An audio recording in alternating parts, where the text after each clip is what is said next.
I'm Brandi Augustus. I'm a local creative here in Knoxville, and I am sitting with, well, I'm actually going to let them introduce yourselves.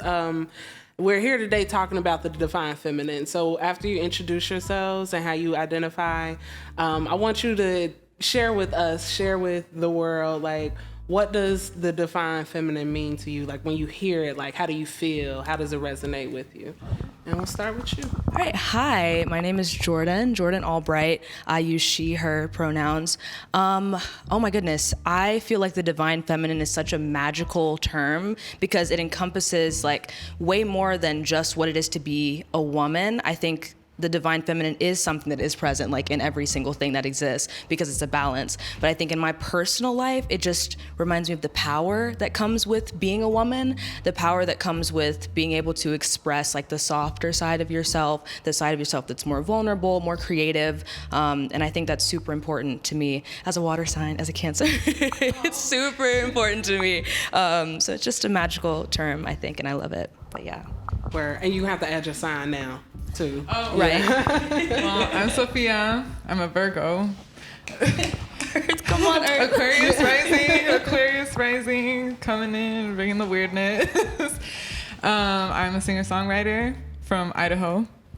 I'm Latin American. Divine femininity, yeah, it's something that I see in everyone and everything. I mean, that's like, divine femininity is nature. And it's something that I always try to base like my daily life on, is projecting that energy to my family and to my friends, create like positivity around me. And I think divine feminine energy helps me do that. And yeah.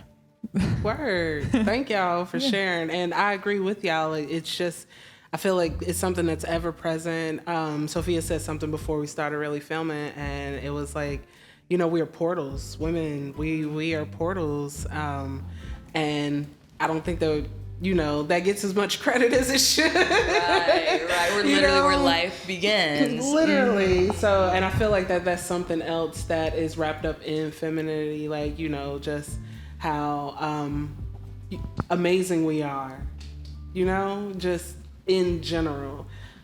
So in amazingness, what makes you feel powerful, or even when do you feel the most powerful?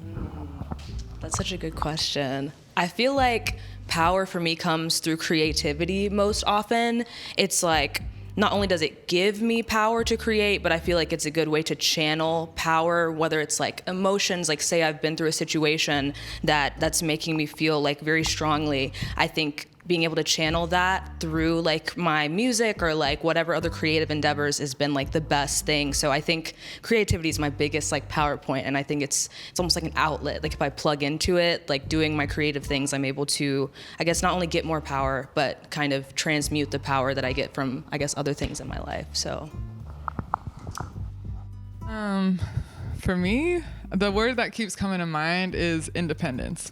That's what makes me feel powerful, knowing that I have the choice to create the things that I want to create, and knowing that I have the choice to do anything, you know, having that choice is what makes me feel powerful, you know, and I make music about the things that I want to talk about because I know I can. Yeah. And that gives me power, you know, and I know it's going to help somebody else or help me in that moment. I mean, creativity is healing. That's why we do it.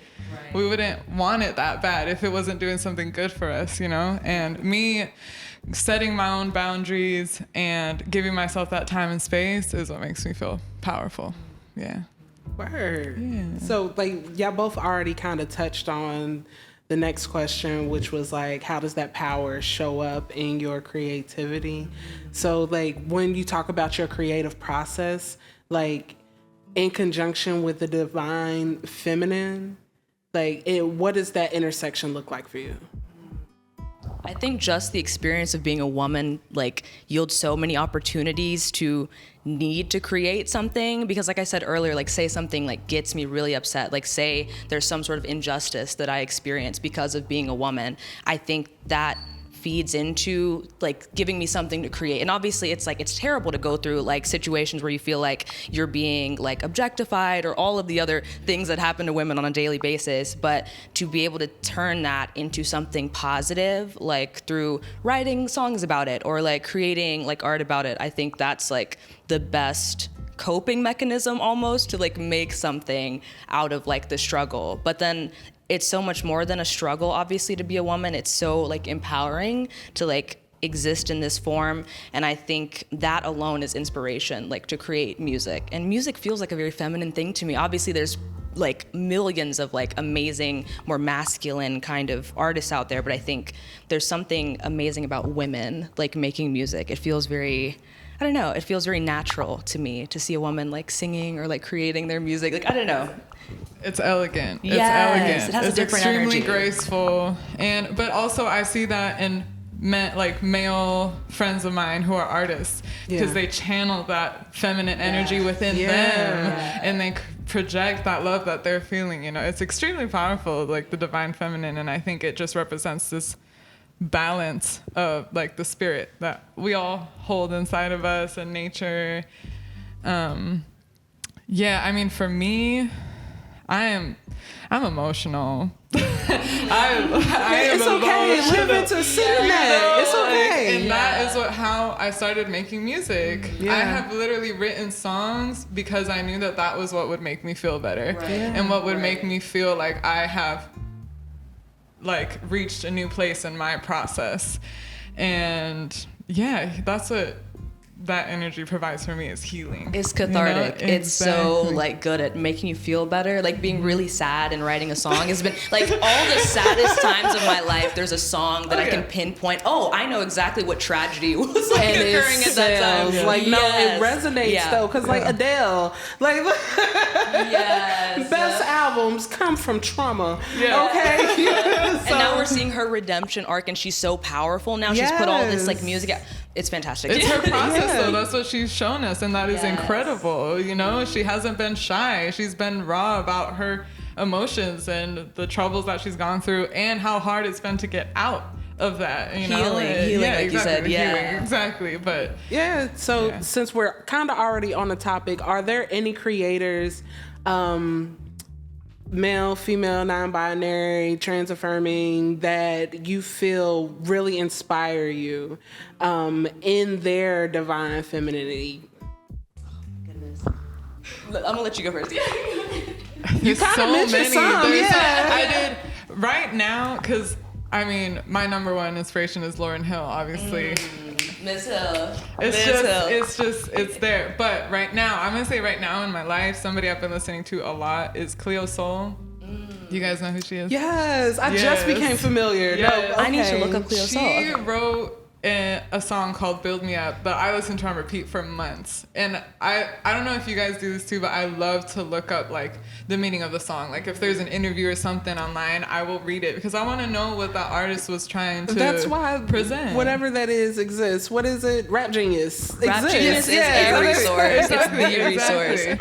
But so I looked up the song Build Me Up. I wanted to know about it. And she wrote, the song is about, the article said something about when the daughter becomes the mother. And that for powerful. Me was like, I was like, oh my God. And I have done so much healing while healing my relationship with my mother, you know? And so anyways, it's just like, I feel like... Are we all? Like healing, it's feminine energy like radiating, right? And so she's just talking about how now it's her turn to take care of another human being, and that is bringing out these parts of herself that she's choosing to be vulnerable with, and that's what the song is about, you know? And she's the one lyric in the song that I always hear in my head is, 'cause I would rather be emotional than hurt inside.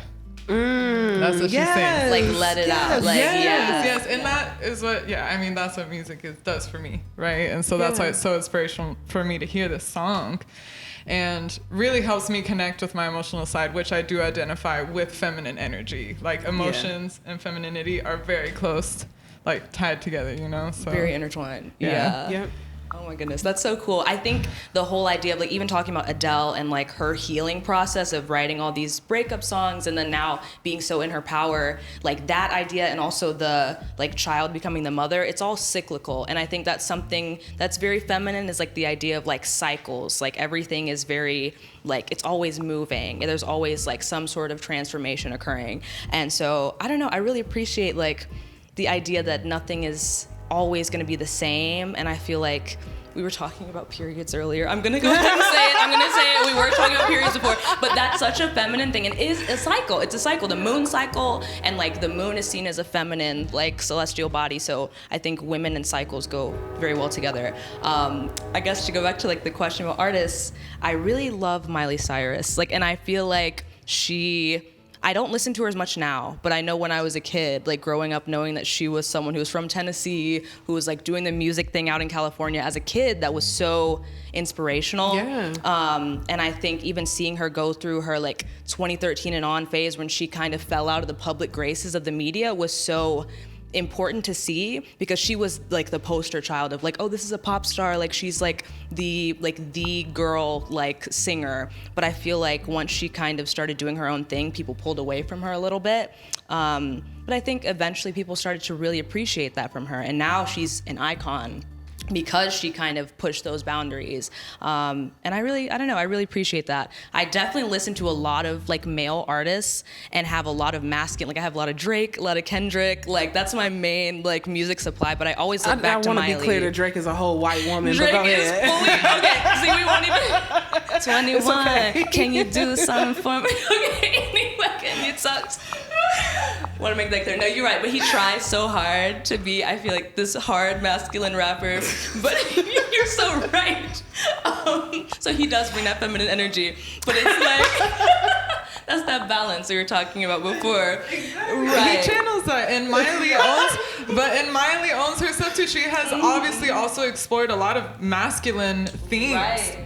But that's the divine feminine. Yeah. She's finding that balance. She's looking for what is her thing, you know? Mm-hmm. But she is in the eyes of the media, she's acting out. She's this, right. She grew up as a child star. I'm sorry, she's had a lot to deal with. You know what I mean? She hasn't been able to express herself like that. She's a musician. She's gonna express herself.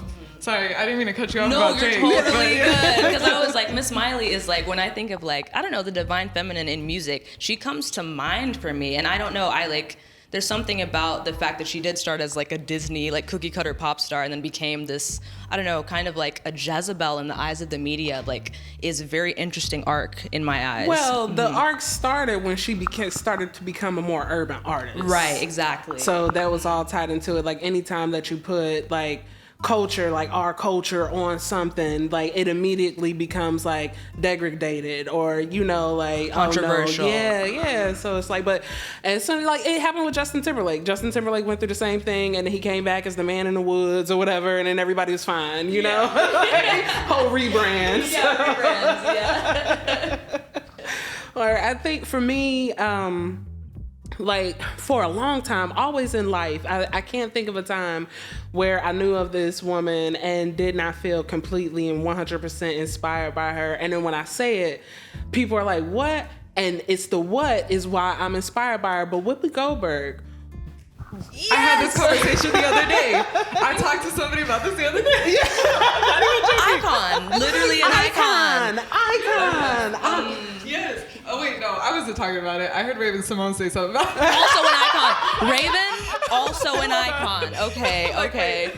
Also an icon. Also an icon. Oh my gosh. She had her moments, but she is still an icon because, ma'am, come on, Olivia. Olivia. You cannot dismiss the greatness that was Olivia Huxtable. Right from the beginning. But like Whoopi Goldberg has always, because she's not a traditional beauty. She's always been strong and like vocal, like in herself. She's always had agency. I've never seen her conform to anybody's standards, anybody's beauty standards, anybody's standards of what it means to be an acceptable woman in Hollywood. And I love that because I can't see myself, you know, like in that cookie cutter. Yeah. It's just not me. It's not me. And I think that when people are able to stand in that and then have such a thriving career, like it's just a testament to being true to who you are, you know. And I think that when I think of Divine Feminine, I think of her. I also think of like Lizzo. Yes. Icon, I stand, and I think it's wrapped up in like the non-traditional beauty standards. And Lizzo's like, but bitch, I'm the best anyway. Like no matter how you slice it, like I am great. I'm always you on can top, have you can have like your ideas and your preferences about whatever, but understand I do this and I do this well. You know, and then also Meg Thee Stallion. When Meg Thee Stallion came out and people were like hella transphobic about it, like, oh, Meg Thee Stallion a man. Yes, and we decided not to say that word specifically, but yes, okay, she may look masculine to me, but she will pull your man. She will pull your man. So I'm like, what does that say? What does that say? So literally best tiny desk I ever saw. Ever. I need to watch this. I have seen it, and who's the band that she played with? We Are People. What's their name? I Love the Moon. How, you know what I'm talking about? Was it that Anderson song? Paak's band? Was it? No. If it is, I have to watch it. Actually, you know No, you need to watch it anyway. Okay, you have you're to right. watch You're it. right. Yeah. It's like I've seen mandatory. it multiple. Okay. It's Like, incredible. And just how like she knows her stuff. You can tell she writes her music. You're not to say to shade any of the girlies who don't write their own music, but Just a little saying extra, like I believe it when she say it. You know, there's a difference. There's sometimes when people, But and she owns her stuff. Like I don't know. Because in the Tiny Desk, she talks about how she's raunchy. She was like, oh, this song's a little slow, but it's still raunchy. And I'm like, but it was such a good vibe. Like she stood there and she sang, she rapped her song and everyone loved it. And also the energy of the band. She's just incredible. She's an amazing speaker. She really like represents herself so well. And she knows what she's doing and she knows she's not she's gonna good. let nobody shame her for being her. Exactly. I think that's what it's all about, is just regardless of what environment you're in, still shining your own light regardless. Because I think like there's everyone wants to be the same in certain degrees, I found. Like, and that's, I don't know, especially in Hollywood, I feel like there's a standard that everyone is trying to hit. And I think if you have your own standard that you're bringing into situations, you're always going to succeed. Because if you're trying to hit someone else's standard, you're never actually going to hit. Yeah. I think that, and all in all, for me, the divine feminine, the divine femininity is all about living your life without guilt, shame, or apology. Authenticity. Honestly, you know, and I think that's what makes us so dope. Yes. Well, and also like being vulnerable enough to have conversations like this and sit down and relate and also talk about our process. Like people didn't used to do that. Yeah. Right. Women didn't used to do that. I mean, between each other, but now we're talking about it to the world. And I talk about it when I'm out and about. When I'm out and about, I'm like not always ranting, but if I feel like I want to have a good rant, I will. When the moment calls for it. And nobody's gonna stop me because the best part about what I do, like as a comedian and my creative process, all you can do, like, I mean, I guess we all do this or whatever, but I have more liberties to just say what I want. Because people have to sit, you paying money to sit down and listen to me, so you gonna get all this. So I'm like, if I have something on my heart and I want to talk about, I'm not going to talk about that right now because we have agreed to standards. So, but I love the freedom that I have, and it's just like, I don't care about what people say or think of me, because I know that I am an integral person. Yeah. You know? I guess you touched on our creative processes. I don't know if that would be like a good thing to talk about. So what is your creative process? Oh my goodness. I feel like for me, I always get self-conscious about my creative process. And like, it's a very like, it's like a shadow voice that's telling me to be subconscious about it. I know I shouldn't actually be, but it's like, I'm a very independent like music maker. I always like make it in my room. Like I'm like on the floor, like my cat's around. I don't go to the studio. Like it's just me chilling. And so I've always felt like, oh, you're not like a real musician if you're doing it that way. It's not professional if you're just chilling at home. But that's, again, it's like the shadow voice in my head that's kind of saying that. I know like from the divinely feminine part of myself that like that's just not true. But I think there's some merit to being able to like create in your own space, because it does provide that independence. Like I know I can make whatever I want because I'm the one that's making it. But yeah, my process is a lot of like me kind of being alone in my space, like kind of just spitballing, listening to my voice memos that I recorded like randomly throughout time. So many voice and you memos. don't even label them, you know? Right, it's just like an address or a time. And then they just 439. they say like Asheville Highway. And I'm like, I don't know, I have to just listen to every single one to Yeah. even know what's going on. So it's Yeah. very like random, but I think there's kind of a beauty in not being super methodical about creating, because I think you get more of an organic product. Yeah. But yeah, I that's mean, you how ever had a song come out in like an hour? It's just because Right. you know it was meant to be. Right, Yeah. right. Yeah. Is that kind of what your creative process lends to? Like you inspiration, like, oh, I got to get this down, or do you sit down and meticulously try and work some shit out? Some things out. It used to be, I mean, the way I started writing music was because that was happening. That kept happening, that I was like sitting down and then a song came out in like an hour. And I was like, Yeah. oh. Magic. I was like, okay. You know, I was just like, I didn't know I could do that, but that's great, you know? I didn't know I could do that. But recently I did learn a song that I've been working on since, it's been almost a year now, actually. And I was so frustrated with it. And I even like recorded the whole thing and then completely changed the whole song, because I was like, it's just not working with me. And I had to grieve that change a little bit too, if I'm gonna be honest. And I think that's why we're so stuck on trying to rush ourselves, because it's hard to go through that process, especially if it's taking a long time and you have to battle doubting yourself, doubting the lyrics, the melody, whatever it is. How people are going to receive it, but exactly. and then having to constantly remove that, like, no, this is for me. This Yeah. is for Right, me. you make music This for is yourself me. first of all. Yeah. But the process is that for me. Yeah. That's because writing music is healing. And so that is the process for me. It just has to be whatever it's going to be. And sometimes if it just comes out in an hour or two, that's great. And if it takes like 2 or 3 if years, it takes a year, you're good. I have some songs that took me like years. This is my to, like, life's work. exactly. 2 minutes and 13 seconds. yeah. pre-pandemic songs coming out like this year. Exactly. Like if it took you that long, it's because that song traveled with you while you were growing too. Word. And that song grew with you. Yeah.